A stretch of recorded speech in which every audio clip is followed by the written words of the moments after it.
question's from Brian in Tennessee. Dave, I'm working on my debt snowball. I have everything listed from the smallest debt to the largest. My largest debt is my student loan of $74,000. It is currently listed last.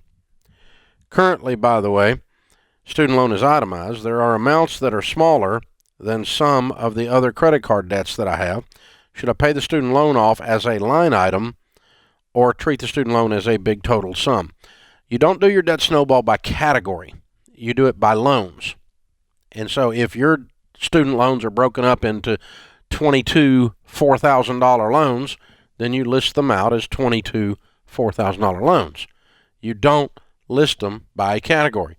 In other words, if you had two car payments, $20,000 and $10,000, you wouldn't list it as a $30,000 debt. You'd have a $10,000 car and a $20,000 car.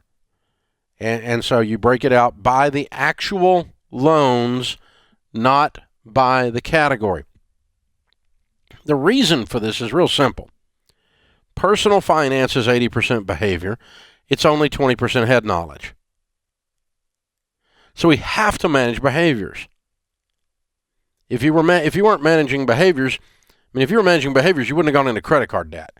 Because no one consciously sits around and goes, hey, I think it'd be really smart to be 28% in debt, paying 28% interest to buy an ice cream cone.